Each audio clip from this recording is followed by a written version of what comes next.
Good morning, everybody. It's Miss Kristen and Goose here to talk a little bit more about Earth Day to you today. In my Earth Day lesson, I talked about how God gave us this planet. We need to protect it. It is our job as Christians and as people.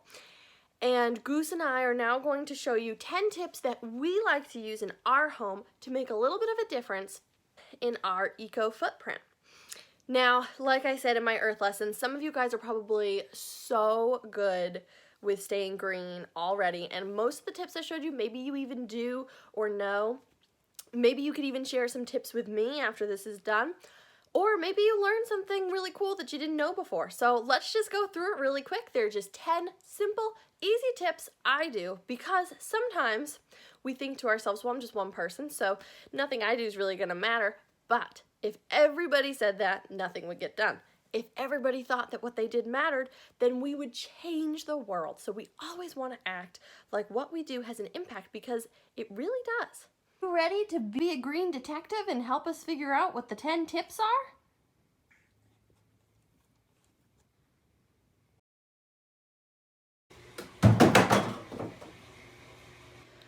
Now, I'm sure all of you recycle at your home, because recycling is one of the most basic ways to stay green. And we're really lucky because our state lets you recycle a lot. But that's the thing. What can you recycle and what can't you? You hear a lot of people say something's recyclable that isn't, and vice versa. In different towns as well as different states, what you can and cannot recycle varies very greatly. So, if you want to stay up with what you can and cannot recycle, it's so important to go on to EcoMaine, which is an organization that helps people stay green, and you can print off a list of what is or is not recyclable. I'd show you my list, but I'm not sure where it went. Goose has it. Goosey, thank you for the list. So this list tells me everything that I can and cannot recycle. You can see here on the green side is everything I can recycle, and on the red side are things that I cannot recycle.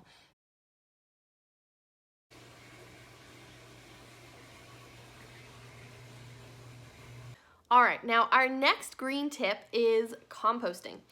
And I know that a lot of people think composting sounds really gross, and it's like one of those weird things where you're either like really into your compost in like a creepy way where you like just like live for your compost, or you just think it's the most repulsive thing you've ever heard and you just don't even get near that subject. But I'm here to tell you that you can, like, in a normal capacity, compost. So composting is super easy. You just take your food, you put it in whatever you want. I put it in a bag. You can put it in a bucket, you can put it in a jar. Then when it's full, you take it outside and you mix it with some soil, some leaves, things like that.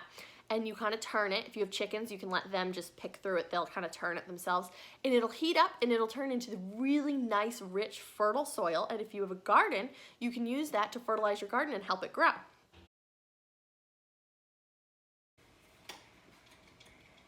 Now, lights are a big way that we waste energy in this world. If we're not in a room, we should shut off a light. Now, I don't know about you, if you're noticing this gorgeous natural light behind me that I love to film in. I myself prefer the natural light. During the day, I don't even find a need to turn on a light. I mean, look at this, like the heavens are singing through your windows. Now, if you're a person that is not like me and you don't like this beautiful natural lighting all the time, there's no shame in turning a light on. Never feel bad about having your lights on, but just remember, once you leave the room, the light doesn't need to be on. What's it illuminating and for who, you know? So you leave, lights off.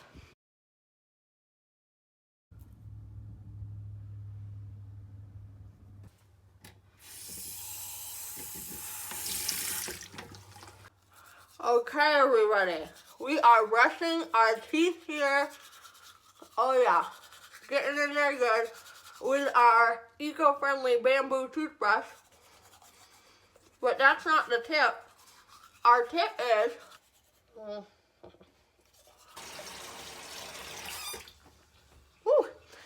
the tip is, a lot of times when people brush their teeth, they will turn the water on the whole time they brush. If you're a good brusher who cares about their dental health, such as myself, you might be brushing for like a minute and a half here. You only need to turn the water on when you get a little water on your toothpaste in the beginning and when you're spitting your toothpaste out at the end. In that in-between time, a minute of not running the water, imagine if there's 130 million people in America and every single one of them are brushing their teeth twice a day, wasting 1 minute of water each, becoming 2 minutes of water per day. That is 260 million minutes every day of water being wasted. So, once again, tiny tip, turn the water off for 1 minute in between the wetting of your toothpaste and the spitting out of your toothpaste in your mouth. And you might just be making a really small difference, but it can actually really impact if we all just did it, right? All right, next tip, bamboo everything. Bamboo is so great because when we cut down trees in the forest in order to make things like paper, toilet paper, paper towels, tissues, it takes some trees 20 to 30 years to grow back, and they're being cut down way quicker than they can grow. Bamboo is invasive, which means it can grow just about anywhere, and it grows extremely quickly. So it doesn't hurt the environment at all to cut down bamboo and use it to make products.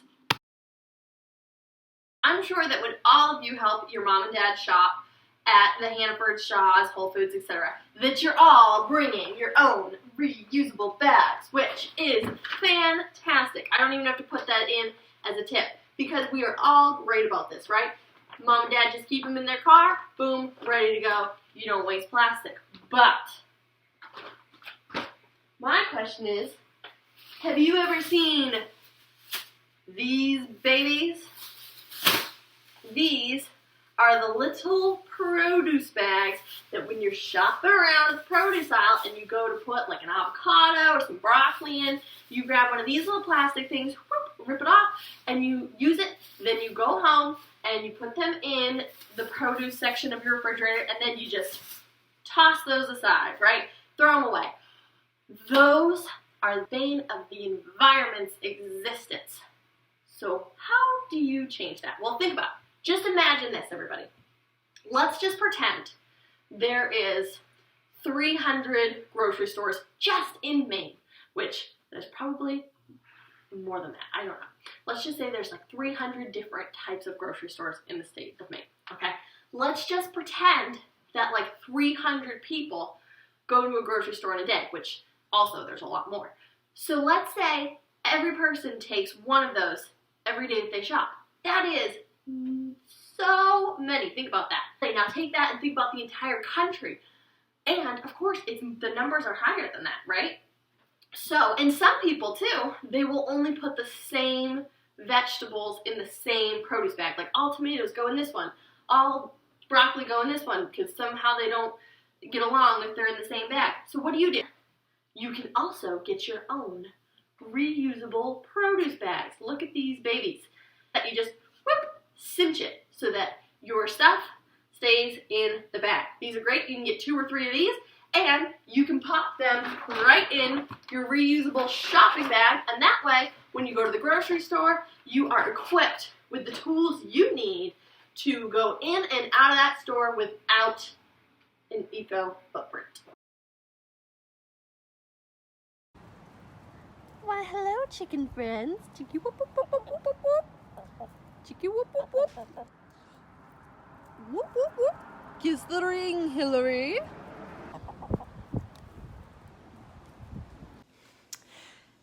Thinking about our fellow animal friends. That is our next tip.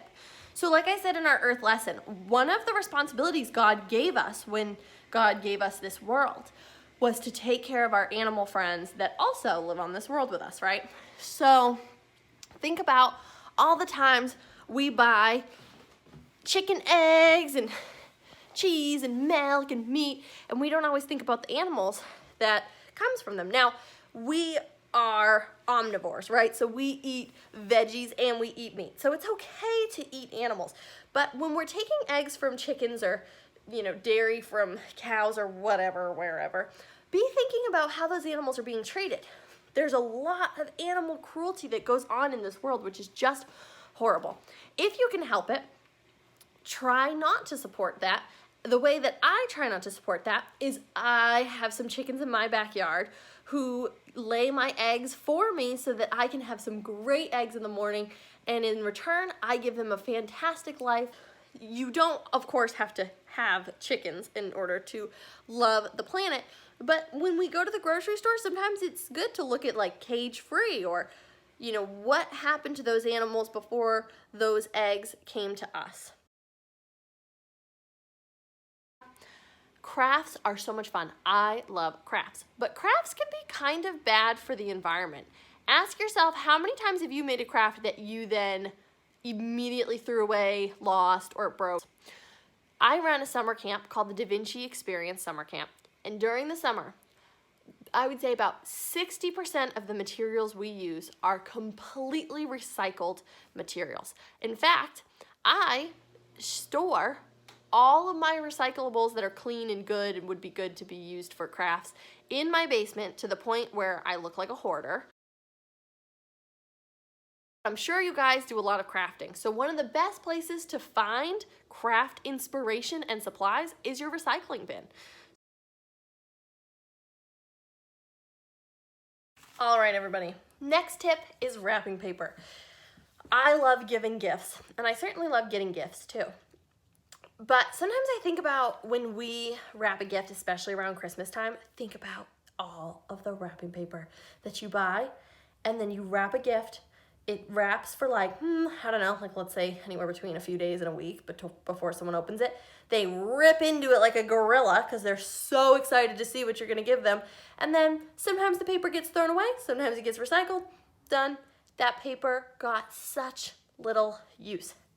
So it begs the question, is it really worth it? In fact, I would say that my gift doesn't need any precursor of shimmery glitter or exciting colors, because my gift that I'm wrapping is going to be so awesome that maybe I want the wrapping paper to throw off the scent. So for instance, I love my mother.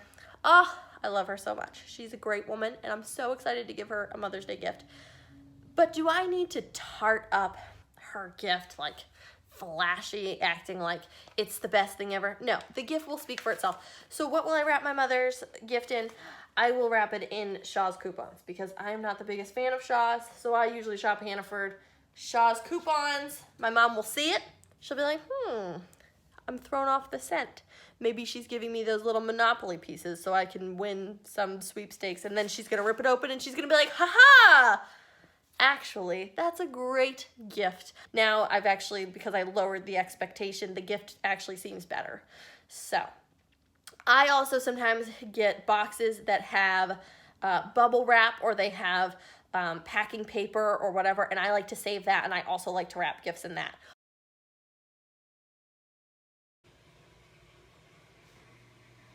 All right, everybody, our last tip, plant some plants. That could be anything. Plant a garden, plant some flowers, have some houseplants in your home. A lot of the rainforests and jungles and whatnot are being deforested because of paper, or because there's not enough room, so people like to build homes, whatever. So why is that such a big deal? If there was no forest, like, couldn't we still have a planet? Well, what's important is, and I won't get too intense into it, but we need oxygen to breathe. We breathe in oxygen, we breathe out carbon dioxide. Well, plants are the exact opposite. They breathe in the carbon dioxide and they let go oxygen. So we actually need plants in order to give us that oxygen. We give the plants the carbon dioxide and they give us the oxygen. So what happens if all the plants disappeared?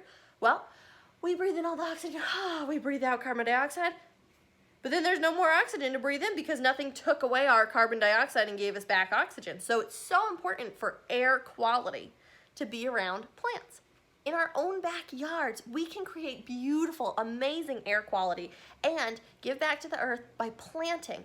Now, I have a garden in my backyard that I love. Last year, I planted mint, lavender, basil, cucumbers, garlic, tomatoes. This year, I'm gonna have to make some other arrangements because Goose went a little wild. Check out this action.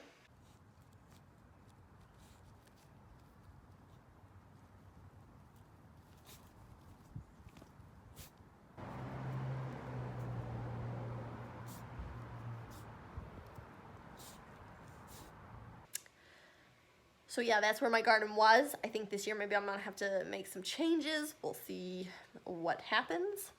Now, if you're like Goose, maybe you're a little bored by my video because you know it all already.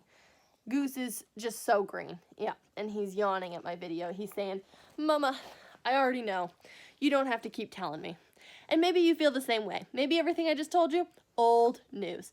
But I'm happy that I could show you the 10 tips on how to be more green in your household today.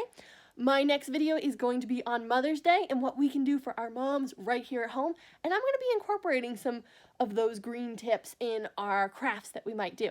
So stay tuned for that and have a great day, everybody.